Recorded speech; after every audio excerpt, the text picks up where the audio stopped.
from the News Channel 5 network. This is Score Connect.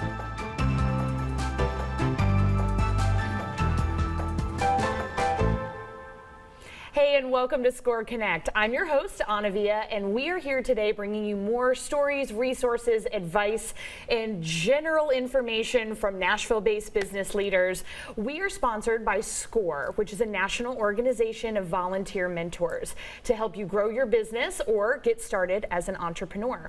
Today, we're excited to be learning all about how entrepreneurs and business owners handle retirement planning. I know you're riveted. I know you're very excited for this. Okay. Our guest is already laughing. Chris is already laughing. I know retirement plan is exciting, but it's very important. Today we're joined here by Christopher Tasik, and I want to make sure I get this right, a certified financial planner professional. He provides a fee-based practice with 20 years of experience working with individuals and business owners. And so it's a very specific thing. I wanted to make sure I got it right. Thank you for being here with us today, Chris.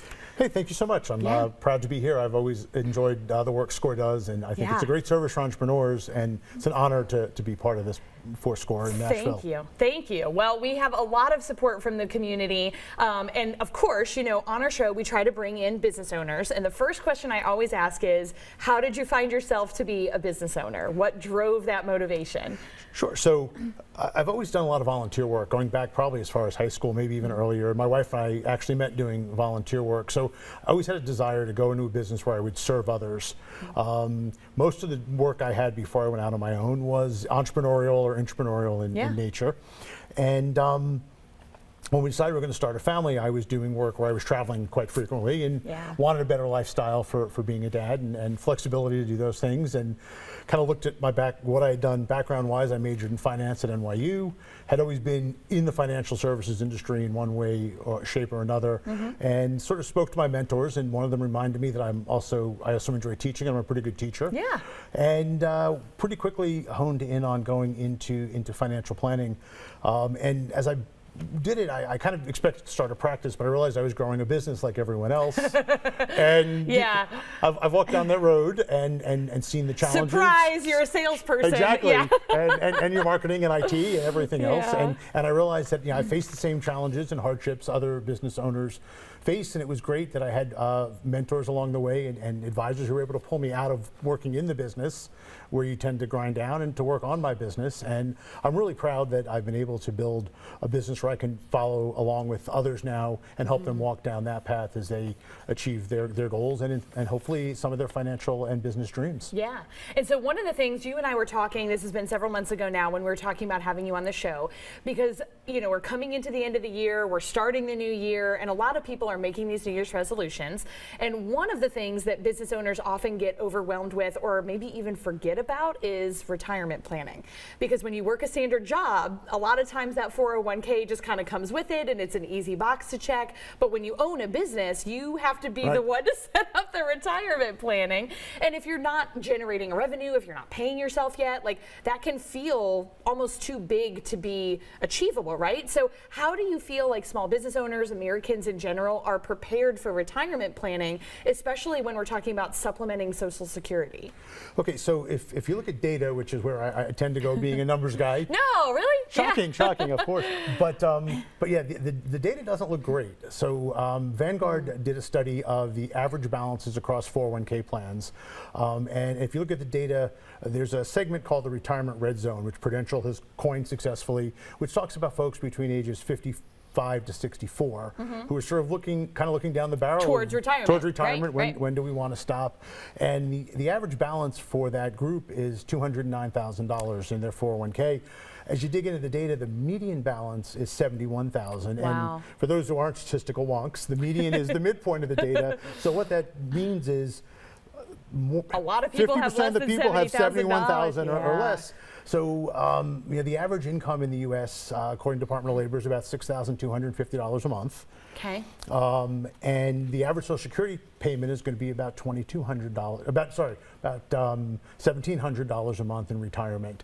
So if you assume you take down maybe a conservative 4% every year out of your retirement account, the person at the median is going to see a retirement income of about $1,950 a month. Wow. The person at the average, it jumps up to $2,450, but that's a big gap between the average income of $75 or $6,250 a month. Well, and then and what are you starting? Yeah, and when we start to look at what things cost now, inflation recently, even grocery prices, gas prices, housing prices, if you imagine like how far can you make $1,900 to $2,400 a month go? Right, and we often joke with people, everyone's got a vision of being next to a tiki bar at a beach on retirement, and I tell people you have to make sure you plan so you're not the person behind the tiki bar. Yes. While everyone else is there enjoying their Absolutely. retirement and your retirement. I want to be the person under the umbrella with the sunscreen on because, the tiki bar it doesn't work with me in the paleness of the gym. But I understand it's a good dream. It's a good dream. Exactly. Yeah. So people aren't prepared.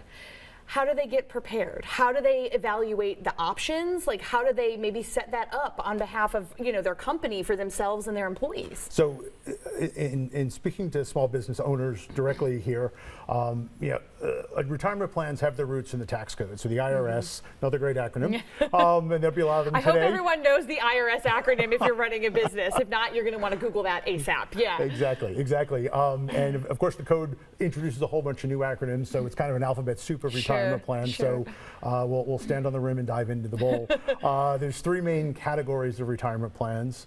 There are individual plans, which may be as simple as you having your own IRA or your own Roth as a sole business owner, or working for someone who doesn't offer a plan. There's plans that sort of amalgamate individual plans into a business grouping, like a SEP plan or a simple plan, where the employer will contribute money alongside your contributions. And then you move up into what they call defined contribution plans, which normal people know as 401ks. The IRS likes that defined contribution. Basically, that's a plan where you define how much you contribute every paycheck. In some cases, your employer will match that contribution. In some cases, they don't, but that doesn't necessarily negate the value of that plan. But you're still saving, if it's not even being if it's, matched. Right, exactly. Yeah, so it's and important that to start soon. And starting as early as possible in your career is important. And then lastly, there's what we're called defined benefit plans, which we all know as pensions. And as you know, pensions are far and few between these days in the private sector. There are really, I was going to say, there are only certain industries, or when I say industries, like only certain organizations that really offer pensions at this point, right? Because I didn't even consider setting up a pension plan for my small business, with 5 or 6 people that I employ. Right, and the challenge to a pension plan is the funding is significant, the funding needs. And there are also some hybrid plans where you can in certain businesses can take a 401k plan, a defined contribution plan, put some kind of a defined benefit on top to be able to save more money for retirement. The good news is that there are so many different vehicles for retirement savings right now that there's a plan that suits almost every business out there as you start to look through what's there. And it's important for employers to start these plans, and it's important for employees to take advantage of these plans because, as we discussed earlier, the level of preparedness is really not where I think it needs to be for folks to have the retirement they're expecting. Yeah, and so when we're thinking about setting that up as a business, right, because I tend to get kind of logistical, I've always give me the exact how-to, right? So they need to go find a financial planner or advisor, and again, I'm trying to use the right terminology, but they need to find someone to help them set that up, and then potentially set it up for just themselves or them in the business. Is that sort of the step? Like, go find someone to help you, and then determine which of the 7 different products you just mentioned are the right fit? Exactly, and you should certainly bring in your tax team because there are always tax implications in retirement plans, and figure out what's a good spot to be, but also look at where the goalpost is going to be a year or 2 from now, and you may want to leapfrog ahead into a little bigger plan than what you need now, so you don't have to change it in a couple of years. But all that's having experts around to help you, and there are plenty of experts out there to help you start a plan. Because some of them, like a Roth, for example, they have limits, right, on how much you can contribute annually. So if you start with that, it might seem like a lot now, but if it has a limit, maybe in a year or 2, you've outgrown that. Exactly, and every plan has different limits, and every plan has different eligibility rules and different flavors. So there's quite a lot there to do, but again, there are some great folks out there who can help you, and there's great resources online too if you want to kind of start research on your own and then reach out to your tax advisor or your financial planner. Yeah, absolutely. So sounds kind of funny, are there trends in retirement planning? Are there things that are like, you need to be on the lookout for? You mentioned the IRS, but like there are things that happen on the financial level, or like on a financial level or on a government level, that like can cause a ripple effect to what's available to small business owners in retirement planning, right? Like, are there trends there or things that we need to be aware of? Absolutely. I think one of the trends we're seeing is a push towards employee wellness, financial wellness, and that's a great reason for an employer to adopt a plan outside of the tax benefits they may enjoy. It's a way to make your employees feel more valued. It's a way to retain talent, and a way to certainly level up the talent as you're growing, so you may be able to grow a little bit faster by having a plan that your competition may not offer, or a more robust plan. So I do want to find out more about that really quickly. I just realized we got to go to break. Let's do that for a moment, and then I want to find out more about how some of those things are rippling through the different retirement plans. Excellent. Awesome. Thank you. We'll be here right when you get back. Welcome back to SCORE Connect. I'm your host, Anna Villa, and we are continuing the conversation about retirement planning as a small business owner. We were in the middle of your answer about trends, and we were getting all into the deep water, and I was like, wait, we got to go commercial. But I want to continue to talk about that, because there are a lot of things that are happening that we want to make sure that our viewers are educated about, so that when they're going to get their help, they are coming to the table with the right information. Absolutely. So in addition to the move towards employee wellness and financial wellness for the country, we're seeing a whole lot of positive government intervention in the retirement planning space. As shocking as this may be to some people, it's a very exciting and heady time to be in the retirement planning business. Exciting times. I love that there are people like you that exist that are excited about things like this, so that I don't have to be. Exactly. So I could be like, Chris, you got to do this for me, buddy. Yeah, makes sense. Makes sense. I mean, you could probably make a case that since 2019, we've seen more changes than we probably saw in the 15 or 20 years prior. Wow. Okay. In the retirement planning landscape. So we'll talk a bit later about the federal changes, but states are getting very involved by looking at mandating plans for all businesses above a certain size. Many states have adopted them. Almost twice as many have at least considered it. Tennessee has talked about it. Nothing has come into law yet, but we are seeing it pop up everywhere.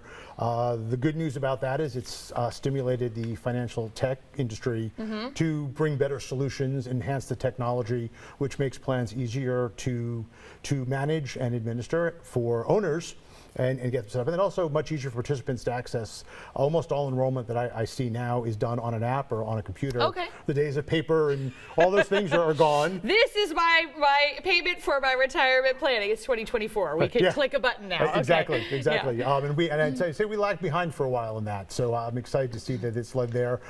There's certainly some work going on to take some of the fees that record keepers and custodians are charging and make them flat fees versus asset-based fees, which again just makes it less expensive to run a plan. So there's a lot of exciting stuff going on, and the changes are coming somewhat fast and furiously over the last couple of years. Yeah. So one of those changes that I've heard about but really don't understand is another fun acronym soup edition, which is the Secure Acts. Yes. So what are the Secure Acts? How are they impacting retirement planning? What do we need to know? Right. So I think in response to some of the data we talked about earlier about the lack of preparedness, and certainly feedback from small business owners to their representatives that it's hard. It's hard to set up a plan. It's hard to understand these rules, and they're kind of costly. Congress got together and put together a bill called the Secure Act, which stands up for setting up every community for retirement enhancement. So we'll stick with secure. Setting up every community for retirement enhancement. Secure.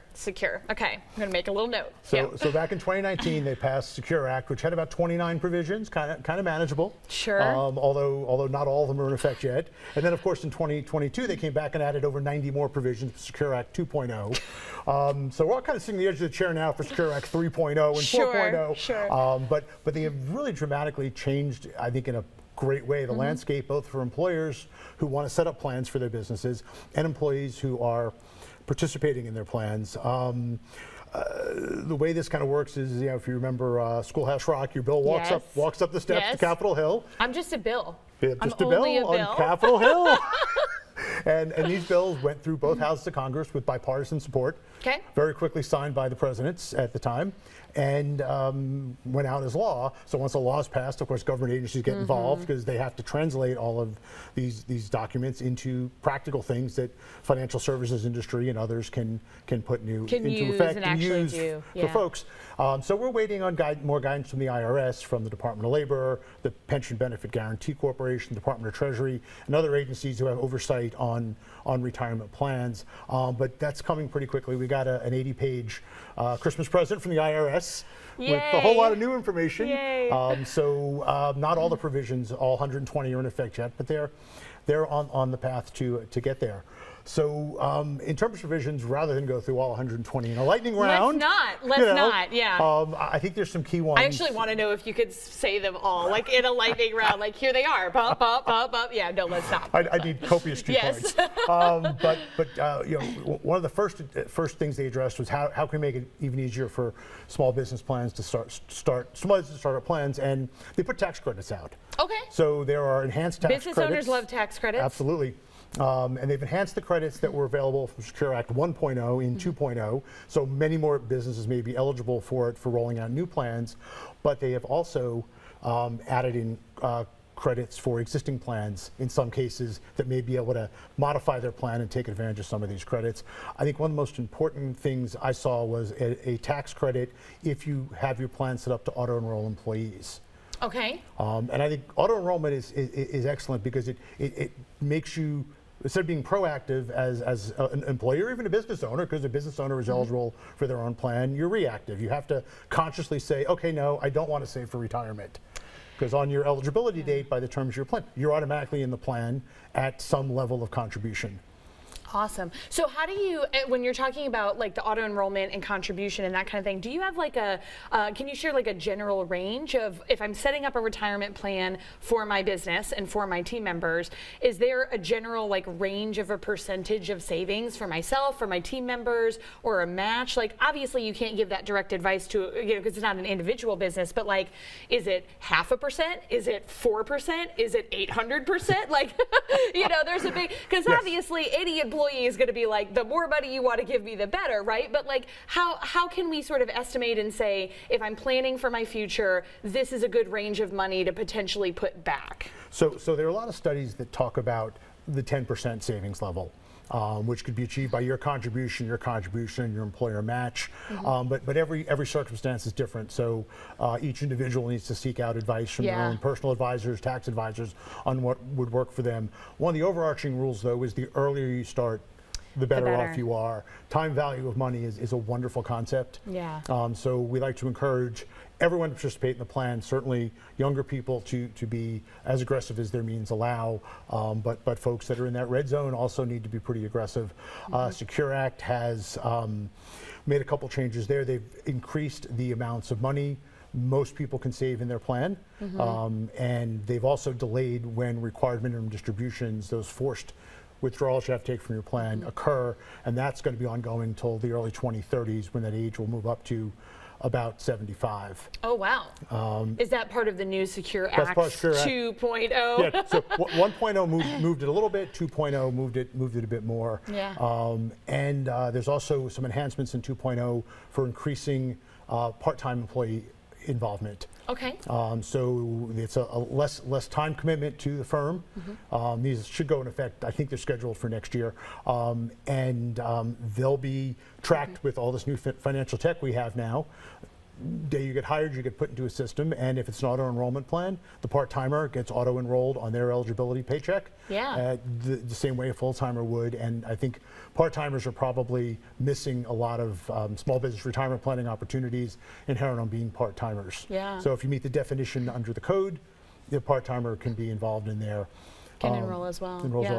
And there's some other interesting provisions they've put in for participants. So a study sort of said that the average American probably can't handle a $450 shock bill that would come, a doctor visit, a vet visit, a parking ticket in Nashville. They've made two provisions. So one is the ability to draw down up to $1,000 a year on an emergency basis. And while there may be tax implications in that, there won't be a 10% penalty, which you would have now for an early withdrawal. And secondarily, the ability to build a savings account within the plan you can take money in and out of without penalty over time.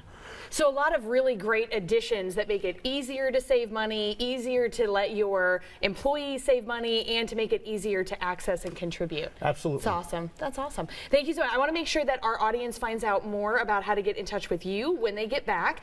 Join us after the break. Thank you. Great. Welcome back to Score Connect, and thank you again for joining us here today. We are finishing up our conversation with Chris Tasik on everything that you would ever need to know about retirement planning, including new additions to our acronym dictionary, which I'm very excited about. Chris, I want to make sure that the audience can learn more information. Where can they find out about you? Great. So you can find me on the internet at www.tasikfinancial.com, and you can also follow me on LinkedIn, where I post regular and frequent updates and useful information for you. Awesome. Thank you for being here with us today. Thanks for having me. Yeah, absolutely. Thank you for being here with us again today. And also, if you want to get more information about getting a free mentor, remember to check us out at nashville.score.org. We're also releasing new podcasts every month, so search for Score Connect wherever you get your podcasts. Finally, for all of the most up-to-date information, tips, resources, and events hosted by Score Nashville, follow us on social media at Score Nashville. Have a wonderful day, and we'll see you next time.